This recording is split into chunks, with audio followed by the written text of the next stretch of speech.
오늘은 질서가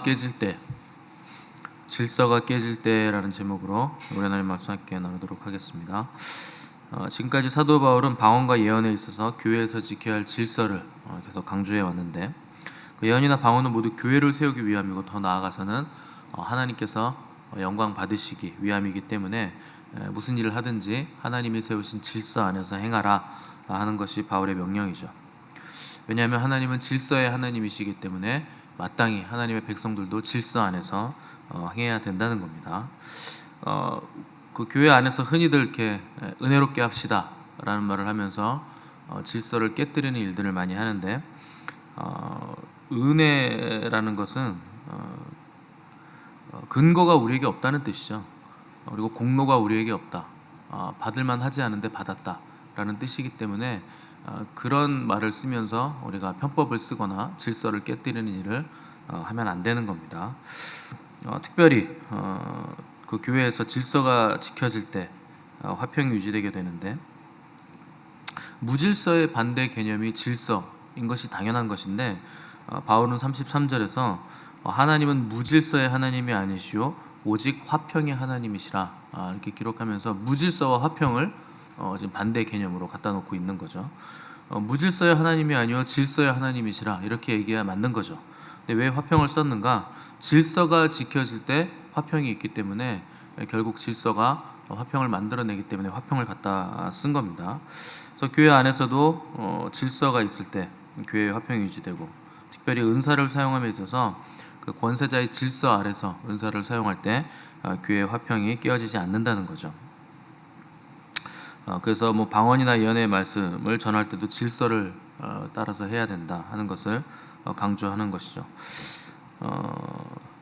근데 오늘 본문에서는 마치 화평을 깨버리는 듯한 명령이 나오는데, 여자는 교회에서 잠잠하라.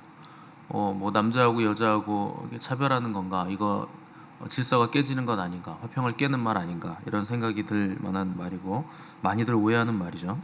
그 33절 하반절부터 보시면, 모든 성도가 교회에서 함과 같이 여자는 교회에서 잠잠하라 이렇게 명령하고 있습니다. 잠잠하다라는 헬라어가 시가온데, 이게 침묵을 지킴으로 평화를 유지하라라는 뜻입니다.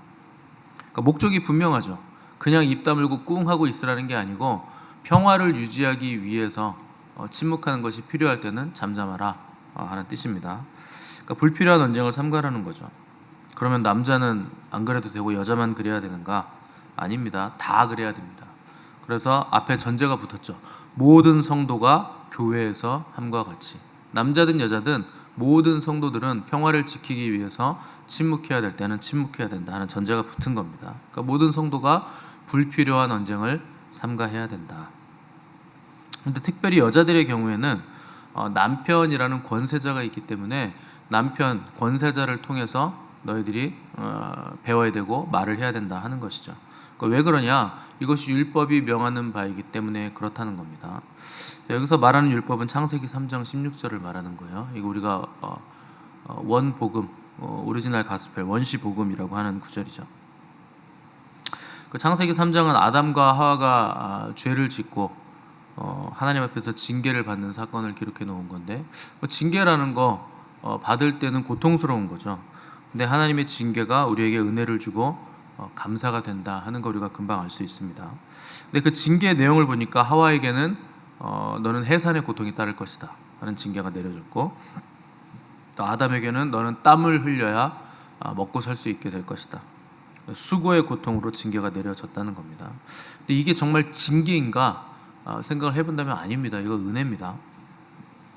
왜냐하면 뱀의 경우에는 하나님이 징계를 안 하세요. 뱀은 그냥 저주를 내려버립니다. 끝났다는 거죠.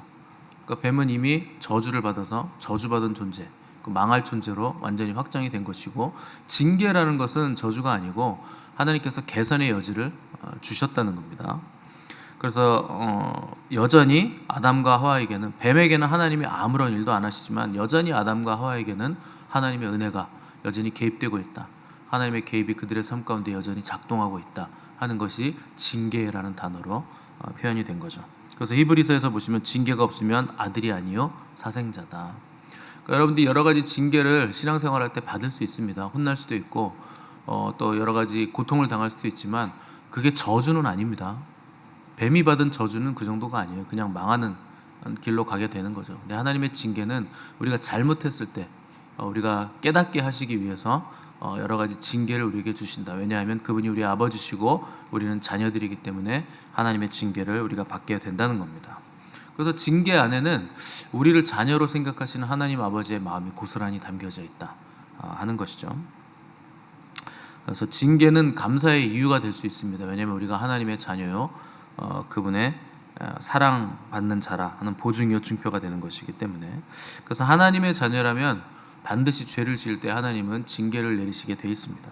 여러분들이 만약에 죄를 밥 먹듯이 짓고 있는데 하나님이 징계를 내리지 않으신다, 그럼 굉장히 심각한 상황인 겁니다.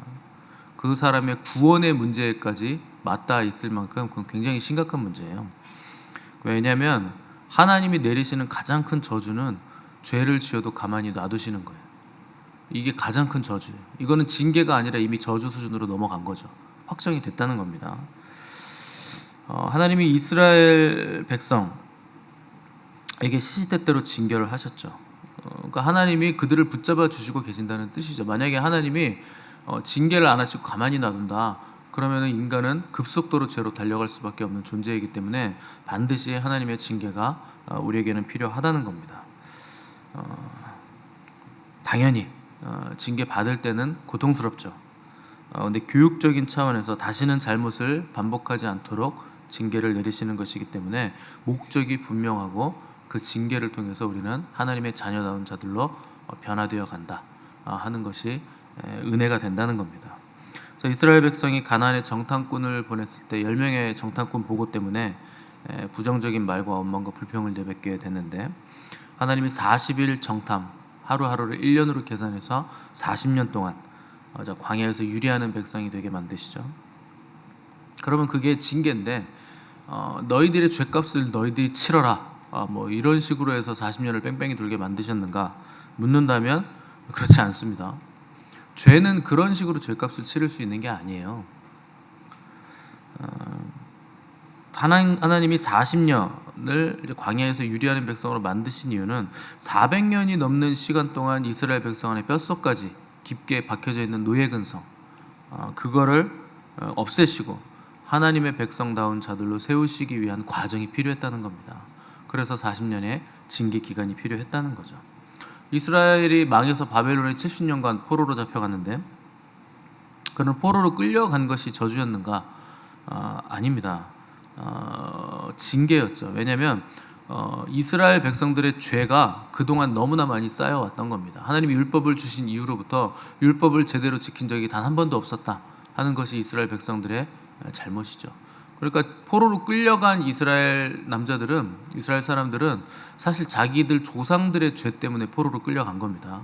물론 자기들도 죄가 있었겠지만 엄밀히 말하면 그동안 쌓여져 왔었던 이스라엘 백성의 조상들의 죄가 그들을 바벨론 70년의 포로 기간으로 끌려가게 만들었다는 거죠. 이게 만약에 죄값을 치르는 징계였다면 굉장히 억울한 거죠. 왜냐하면 내 죄가 아니라 조상들의 죄 때문에 끌려간 거니까 이게 얼마나 억울한 일입니까? 근데 그런 수준이 아니었다는 거죠. 죄값을 치르는 징계가 아니라 하나님께서 이제 새로운 세대들을, 거룩한 하나님의 백성들을 일으켜 세우실 것인데, 그들을 지금 당면한 세대들을 깨끗하고 거룩하게 만드시기 위한 필요로서 징계를 내리셨다는 겁니다. 그러니까 결국 하나님의 징계라는 건 죄값을 내가 지은 죄를 내가 죄값을 치른다라는 수준이 아니라 하나님의 은혜이고 하나님과의 관계성의 문제라는 거지, 이게 죄값을 치르는 직접적인 죄 보응이 아니라는 거죠. 왜냐하면 성경적으로 죄값은 우리가 치를 수 있는 수준이 아니기 때문에 그렇습니다. 그럼 징계를 왜 내리시는가? 어떤 의미가 징계 안에 담겨 있는가? 징계를 받으면서 우리가 죄인이라는 것, 우리가 이 죄를 해결할 수 없는 존재들이라는 것을 끊임없이 우리는 되새길 수 있어야 된다는 거죠. 아담과 하와가 받은 징계가 그렇잖아요. 만약에 징계가 뭐 훈련이나 연단이나 뭐 이런 수준에서 멈춘다면 하와가 받은 징계는 해산하는 고통입니다. 근데 그게 뭐 훈련이 됩니까? 뭐 좀 참아야 되긴 하지만, 뭐 죄송합니다, 제가 아이를 한 번도 제 몸으로 낳아본 적이 없어가지고 그게 뭐 굉장히 쉽게 생각할 게 아닌데, 쉽게 얘기하는 것처럼 들리실 수도 있겠지만, 잉태하는, 해산하는 고통을 크게 하셨다 하는 것은 사실 그게 뭐 대단한 뭐 징계라고 하기에는 좀 애매한 부분이 있습니다. 왜냐하면 여자가 해산을 하면 자식을 낳은 그 기쁨이 해산의 고통보다 훨씬 크잖아요. 그건 징계라고 할 수 없는 거죠. 큰 기쁨을 주시기 위한 과정이라고 볼 수가 있는 것이고, 또 뭐 아담이 받은 징계라고 해봐야 땀을 흘려야 먹고 살 수 있을 것이다. 뭐 땀을 안 흘리고 먹고 살다가 땀을 좀 흘려야 먹고 사는 게 큰 징계라고 볼 수 없습니다. 왜냐하면 땀을 많이 흘리면 흘릴수록 더 잘 먹을 수 있어요.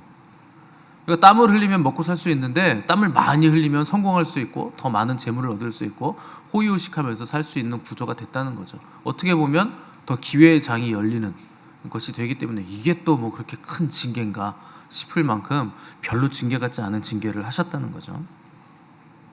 그럼 왜 굳이 땀을 흘려야 되고 왜 해산할 때마다 고통을 느껴야 되는가? 그게 죄가 너희들에게 가져온 결과라는 걸 기억하라는 겁니다. 기억하라는 거예요. 내 죄가 이런 거를 만들어낸 것이구나. 그래서 해산의 고통을 느낄 때마다, 땀을 흘릴 때마다 자기들이 지은 죄가 얼마나 큰 죄인가, 아담과 하와는 그걸 깨달아 갔어야 했다는 거죠. 왜냐하면 죄를 지었을 때 아담은 그게 죄인지 인정을 안 합니다. 너 왜 땀 먹었어? 그러니까 하나님이 만들어주신 저 여자가 땀 먹으라 그래서 먹었습니다. 하와, 너는 왜 먹었냐? 하나님이 지으신 동물 중에 뱀이 저를 꼬셔서 먹었습니다. 그러니까 이게 뭐 그렇게 자기들에게 심각한 문제가 된다는 것을 인지하는 능력이 현저하게 떨어졌다는 거. 죄가 그런 일을 했다는 겁니다. 그래서 하나님의 징계는 너희들이 지은 죄가 어떤 결과를 가져왔는지 계속 되새겨라 하는 수준으로 주신 거죠.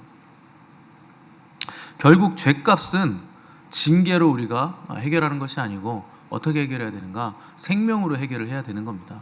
그래서 아담과 하와가 자기들이 벗은 걸 알아서 부끄러워할 때 치부를 가려준 것이 가죽옷이죠. 가죽옷이라는 게 뭡니까? 그거 자체가 복음이죠. 누군가가 죽었다는 겁니다. 가죽이라는 건 누가 죽었다는 거잖아요. 그러니까 생명이 너희들의 죄를 가려준다 하는 것을 나타내 보여주는 것이고, 어떤 존재의 죽음으로 인해서 나의 죄가 대속된다, 나의 치부가 가려진다 하는 것이죠. 그래서 결혼제도 안에서 누군가 나를 대속해 준다 하는 원리가 있는데, 그게 남자가 여자를 대속해 준다는 겁니다. 그래서 그 원리가 성경적인 원리라는 거예요. 그래서 여자들은 더 연약한 존재이기 때문에 남자들의 권세 아래서 보호를 받을 수 있도록 하나님께서 질서를 세우셨는데, 그래서 남편이 여자를 다스릴 것이라 하는 하나님께서 선고를 내리시죠. 그래서 이게 복음입니다. 은혜입니다. 여자는 더 연약하기 때문에 남자가 그를 다스림으로 인해서 보호받을 수 있게 되었다 하는 것이죠. 그러니까 권세 아래 들어감으로써 안전장치를 가질 수 있게 됐다는 겁니다. 그래서 바울이 이 편지를 쓸 때 고린도 교회 안에 각종 은사들이 굉장히 풍성하게 나타나고 있었다 하는 것인데, 은사를 받은 사람들은 대부분이 여자입니다. 여자들이 많이 은사를 받아요. 오늘날도 그렇잖아요. 남자들보다 여자들이 은사를 더 많이 받죠. 그런데 여자들에게 은사가 나타나니까 이제 권세 아래 있지 않고 자기가 권세자가 되려고 하는 그 배역함들이 나타나게 됐다는 겁니다. 그래서 교회의 질서가 어지러워지고 혼란스럽게 됐다. 그런 부류의 여자들이 나타나게 됐다는 겁니다. 그래서 바울은 이들에게 너희들의 권세자가 있지 않느냐. 교회에서는 목회자가 권세자지만 여자로서는 남편이 너희들의 권세자이기 때문에 함부로 너희들이 권세자의 자리에 가지 마라. 너희들의 권세자가 분명히 있고 너희들은 그 안에서 보호를 받아야 되고 그 보호 아래에 있는 것이 너희들에게 훨씬 더 유익하다. 그것이 창세기 3장 16절에서 하나님께서 우리에게 주신 질서이고, 그 질서가 지켜질 때 교회도 화평한 것이고 가정도 화평을 이룰 수 있게 되는 것이라. 그러므로 여자들은 교회에서 잠잠하라. 이런 명령을 우리에게 주고 있다는 거죠. 그래서 35절 보시면, 만일 무엇을 배우려거든 집에서 자기 남편에게 물을 치니 여자가 교회에서 말하는 것은 부끄러운 것이라.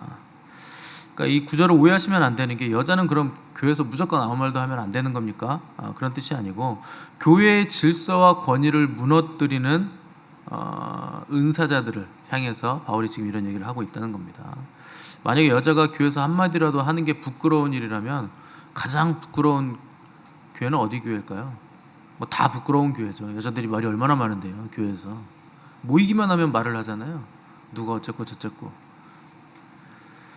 말하는 것 자체를 막는 게 아닙니다. 그래서 이 구절을 위해서 그래 나는 교회에서 아무 말도 하지 말고 죽어 지내자, 입 다물고 시키는 일이나 해야지, 그렇게 생각하시는 분들도 있을 수 있는데 그 말씀을 완전히 왜곡한 겁니다.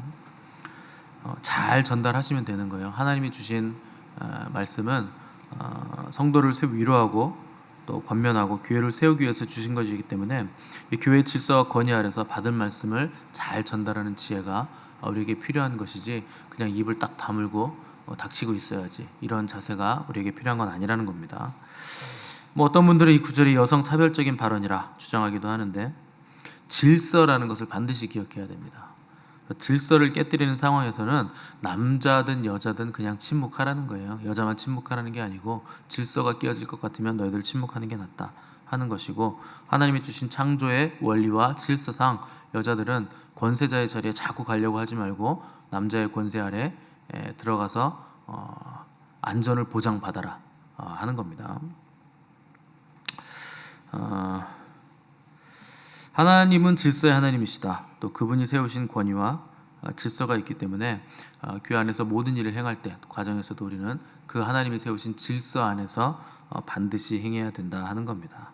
그래야 하나님의 복이 임하는 거지, 질서 밖으로 우리가 뛰쳐나가서 내가 권세자가 되고 내가 뭔가를 다 손에 쥐고 흔들려고 하는 순간 아무런 하나님께로부터 오는 복을 누릴 수가 없게 된다 하는 겁니다. 그러니까 바울은 너희들이 복을 받고 누리려면 이 질서 안에 거하라. 그것이 너희들이 복받는 비결이다. 그렇지 않으면 오히려 너의 삶이 불행해진다 하는 것을 우리에게 권면하고 있는 겁니다.